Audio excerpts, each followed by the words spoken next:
Nous sommes aujourd'hui sur le port d'Alicante dans le sud de l'Espagne pour découvrir la nouvelle berline statutaire de Peugeot.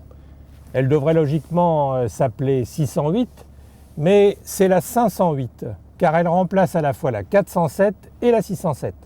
L'ambition d'aller rivaliser avec les belles allemandes n'est plus d'actualité car la Chine automobile s'éveille et Peugeot avec la 508 voudrait être au pied du lit.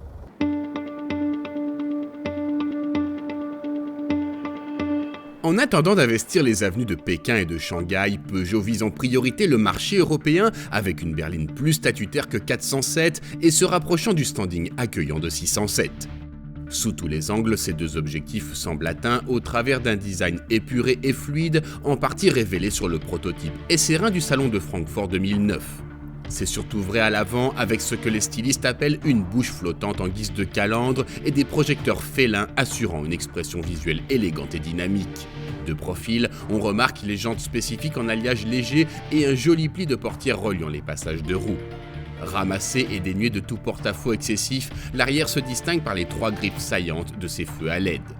Dès le lancement, la 508 sera proposée dans une très séduisante version break SW, les deux variantes de carrosserie offrant le même habitacle résolument tourné vers le haut de gamme.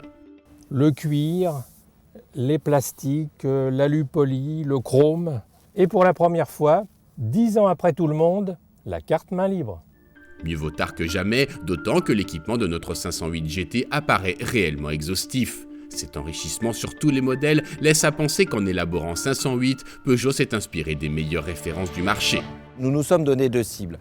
Une cible qualité, donc là, pour la qualité nous avons pris la référence, nous considérons clairement que c'est l'Audi A4 qui est aujourd'hui la référence en matière qualité. Par contre, sur le plan commercial, puisqu'il faut tenir compte aussi de l'image de marque que nous pouvons avoir dans certains pays, la cible de référence c'était la Volkswagen Passat. Un double objectif réaliste au moment où le respect de l'environnement et donc les normes imposent des 4 cylindres de petite et moyenne cylindrée.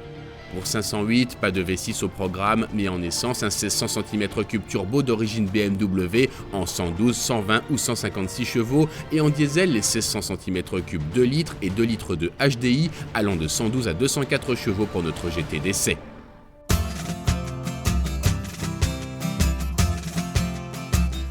Avant d'aller la tester, nous avons voulu flâner dans les ruelles pittoresques d'Alicante, histoire de vérifier la maniabilité de cette berline de près de 4,80 m.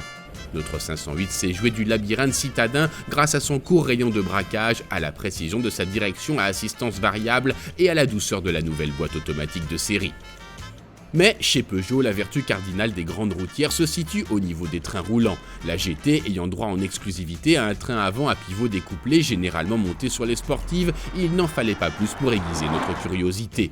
Sur un itinéraire cassant et sélectif de l'arrière-pays, la GT s'est montrée d'une efficacité souveraine sans chahuter les occupants, un travail d'orfèvre. Capable d'atteindre 234 km/h et d'abattre le 0 à 100 en 8,2 secondes, la GT de litre de diesel coiffe la gamme 508 en attendant l'arrivée en 2012 d'une version hybride 4 diesel électrique 4 roues motrices de 200 chevaux. La 508 GT est facturée 37 850 €, l'accès de gamme 1600 cm3 essence 22 900 €. Le supplément pour le break SW oscille entre 1050 et 1350 €.